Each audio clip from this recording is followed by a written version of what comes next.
Hello बच्चों, welcome to Amazon academy to all of you. A very happy learning session. बच्चों, आज जो हम डिस्कस करने वाले हैं वो है motion of charge in electric field. ठीक है, तो इलेक्ट्रिक फील्ड में चार्ज कैसे मूव करता है, क्या केसेस रह सकते हैं उसमें, क्या चीज़ें हमें ध्यान रखनी है, वो हमें बच्चों आज डिस्कस करना है। So let us quickly go on to the topic motion of charge in an electric field. तो बच्चों, यहाँ पर हमारे पास जो पॉसिबिलिटीज़ है ना, उनको हम ट्राई करते हैं सोचने की। तो हमारे पास क्या क्या पॉसिबिलिटीज़ है बच्चों, लेट अस थिंक। तो बच्चों, हमारे पास पॉसिबिलिटीज़ ये है कि इनिशियल वेलोसिटी चार्ज की ज़ीरो हो, है ना, या इनिशियल वेलोसिटी चार्ज की ज़ीरो ना हो। थिंक अबाउट इट, मतलब या तो इनिशियल वेलोसिटी ज़ीरो देंगे या नॉन ज़ीरो देंगे। अच्छा, एक केस जिसमें हम कुछ मतलब बोल नहीं सकते, कंक्लूड नहीं कर सकते, वो है नॉन यूनिफॉर्म इलेक्ट्रिक फील्ड। अगर नॉन यूनिफॉर्म इलेक्ट्रिक फील्ड है ना बच्चों, तो किसी भी टाइप का मोशन पॉसिबल है। वो डिपेंड करेगा चार्ज आगे बढ़ा तो कहाँ फील्ड कितनी है, तो वहाँ पे we can not conclude anything, it can be any type of motion. So we can say that we can write it down over here that for non-uniform fields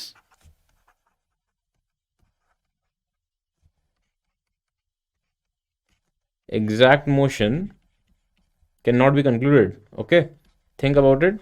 I hope it makes sense. तो conclusion कहाँ निकल सकता है? Conclusion बच्चों वहां निकल सकता है जब यूनिफॉर्म फील्ड हो। यूनिफॉर्म फील्ड का मतलब कांस्टेंट फील्ड। तो अगर फील्ड यूनिफॉर्म है, फॉर यूनिफॉर्म फील्ड,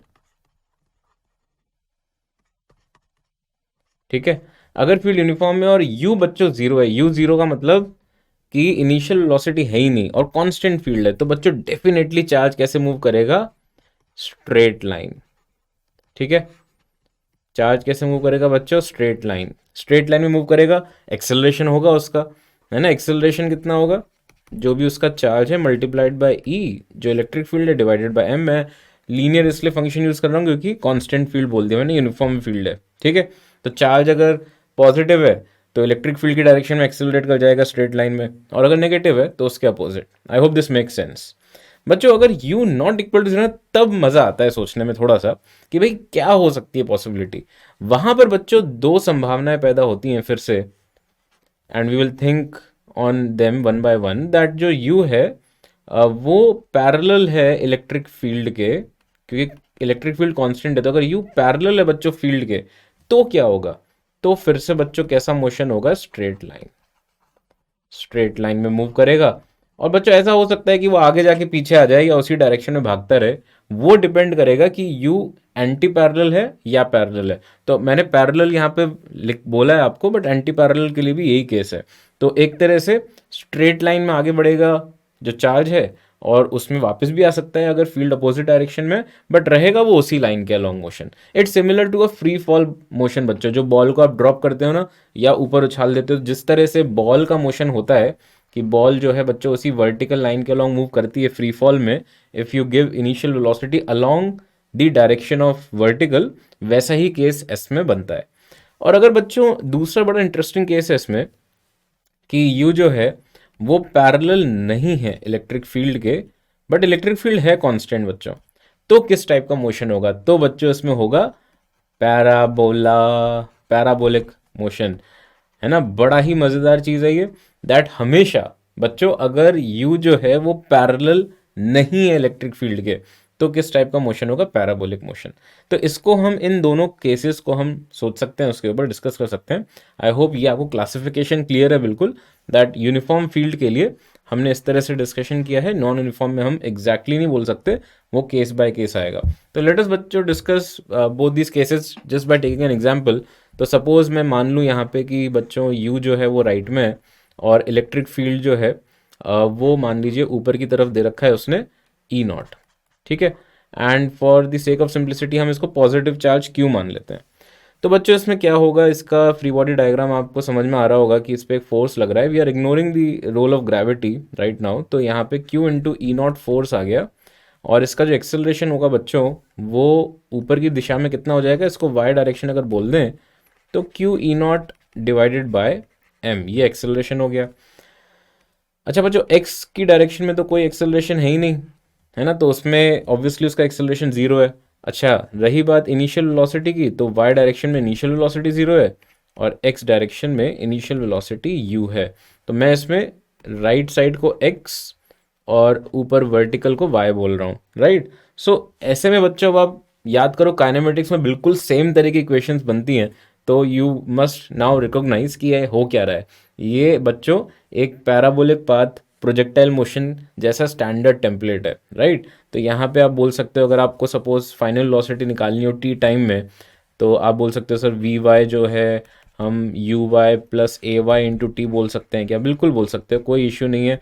तो q E naught by m into t इस तरह से आ जाएगा वी वाई। डिस्प्लेसमेंट चाहिए हो तो आप सेकंड इक्वेशन ऑफ मोशन लगा दो, उससे डिस्प्लेसमेंट अलोंग वाई आ जाएगा। ऐसे ही बच्चों फाइनल वेलोसिटी अलोंग एक्स तो कभी चेंज होगा ही नहीं, वो तो हमेशा कांस्टेंट एक ही डायरेक्शन में मूव कर रहा है, तो definitely it won't change its magnitude along x. Net velocity कभी भी चाहिए आपको, तो आप सिंपली बोल सकते हो कि सर आप इनका वेक्टर सम कर लो। जैसे वी वेक्टर जो है that is nothing but v x i cap plus v y j cap. You can use this to get the vector form. तो बच्चों कहीं ना कहीं काइनेमेटिक्स में जो प्रोजेक्टाइल मोशन डिस्कशन था उसको आपको यहाँ पे ध्यान रखना है। अच्छा, दूसरा जो केस मैंने स्ट्रेट लाइन वाला बोला that is quite straight forward, उसको भी अगर हम देखें तो सपोज मैं यहाँ पे यू स्पीड ऊपर दूँ और इसी डायरेक्शन में अगर मान लीजिए ई नॉट भी है, तो बच्चों इसमें straightforward acceleration along y तो वही आ जाएगा जैसे पिछले केस में था, और इनिशियल वेलोसिटी भी इसमें वाई में ही है, तो बच्चों वाई में जाता रहेगा, एक्स में तो कोई मोशन ही नहीं होगा। And we can say that final velocity is u y plus a y into t. तो आपका वी वाई आ गया। ऐसे ही आप डिस्प्लेसमेंट भी निकाल सकते हो अगर आप इक्वेशंस ऑफ मोशन का इस्तेमाल करना चाहो। So this is what you must remember. Very interesting है ना। दो केस बनते हैं और दोनों के बारे में हमें थोड़ा सा ध्यान रखना है कि एक केस तो काफ़ी सिमिलर है प्रोजेक्टाइल मोशन के, और दूसरा केस जो है वो हमारा स्ट्रेट लाइन मोशन है। और नॉन यूनिफॉर्म मोशन के बच्चों हम कुछ कंक्लूसिव मतलब फिक्स नहीं कर सकते कि यही मोशन होगा। ओके, तो बच्चों इस पे कुछ क्वेश्चन देखें। Suppose if you try to look for some question which have been asked in JEE, तो जेई 1997 का क्वेश्चन है बच्चों। तो एक इलेक्ट्रॉन है which is initially at rest, it moves through a certain distance in a uniform field, और proton भी equal distance उसी यूनिफॉर्म फील्ड में मूव कर रहा है। Very good. तो बच्चों हम ट्राई करते हैं दोनों की इक्वेशंस ऑफ मोशन लिखने की। दोनों रेस्ट पर है और यूनिफॉर्म मोशन है, सो वी कैन कंक्लूड कि अच्छा ये तो स्ट्रेट लाइन में ही मूव करेंगे। तो बच्चों displacement of electron is same as displacement of proton. Suppose मैं डिस्प्लेसमेंट को एस मान लेता हूँ और इलेक्ट्रॉन के लिए हम यहाँ पे इक्वेशन लिखने की कोशिश करते हैं। तो बच्चों एक्सेलरेशन जो होगा इलेक्ट्रॉन का वो कितना होगा? चार्ज उस पर ई है, electric field constant E not मान लेते हैं, और मास जो है इलेक्ट्रॉन का बच्चों वो एम ही ले लेते हैं। ठीक है, डिस्प्लेसमेंट तो दोनों का सेम ही बोला है उन्होंने, तो displacement of electron is S, right. And time given बच्चों दे रखा है उन्होंने t1, राइट। अब हमें सोचना है, इनिशियली रेस्ट पे ये भी दे दी तो बहुत ही बढ़िया काम हो गया, चार चीज़ें मिल गई। तो इक्वेशन ऑफ मोशन से हम रिलेट कर सकते हैं एक्सेलरेशन कांस्टेंट है। तो बच्चों second equation of motion seems good, तो उसको अगर हम यूज़ करें यहाँ पे रिलेट करने का, तो आप इसमें देखिए इक्वेशन क्या बनती है, s is equal to half into E naught by m E into t one square.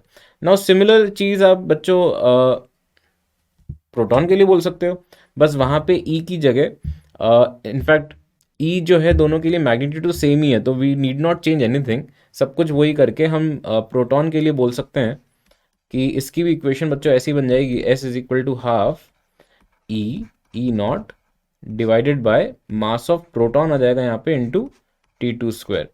And therefore अगर हम दोनों इक्वेशंस को इक्वेट कर दें, so we just have to equate these two, तो देखें क्या आ रहा है हमारे पास, और इससे होपफुली हमें कुछ रेशियो मिल जाएगा। So if you just equate तो हाफ और ई नॉट ये सब तो कैंसिल होता हुआ दिख रहा है, तो t one square upon M e is equal to t two square upon m p, right.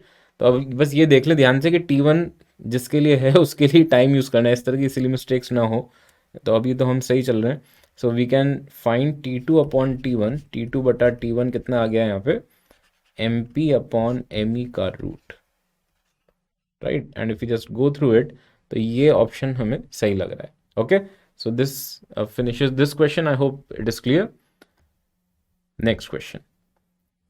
सो बच्चों ये अब नेक्स्ट क्वेश्चन है आपको जो दे रखा है, और इस बार बच्चों इलेक्ट्रिक फील्ड जो है वो नॉन यूनिफॉर्म है। ओहो, नॉन यूनिफॉर्म इलेक्ट्रिक फील्ड है। सो केस बाय केस देखना है, let us see what is happening. तो पार्टिकल को रेस्ट से उसने छोड़ दिया है और डायरेक्शन इलेक्ट्रिक फील्ड की फिक्स है आई कैप में, तो ये अच्छी चीज़ लग रही है, क्योंकि अगर फोर्स फिक्स है आई कैप में, इनिशियल वेलोसिटी जीरो है, तो बच्चों जाएगा तो वो स्ट्रेट लाइन में ही।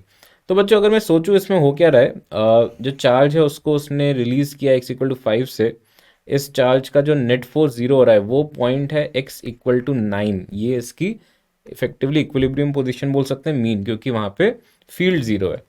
तो बच्चों अगर उसने उसको x इक्वल टू 5 से रिलीज किया और ये इसकी मीन है, सो वी कैन चेक, क्योंकि एस एच एम वर्ड्स दिख रहे हैं बहुत, कि भाई कहीं SHM तो नहीं है ना। वहाँ पे जो x होता है वो क्या होता है बच्चों, डिस्प्लेसमेंट फ्रॉम मीन पोजीशन। तो बच्चों यहाँ से आपको जो डिस्प्लेसमेंट फ्रॉम मीन पोजीशन है ना, यहाँ से कुछ x डैश लेते हैं और फोर्स देखते हैं बच्चों, इसमें जो फोर्स है वो कितना है, फोर्स कितना है Q इंटू ई।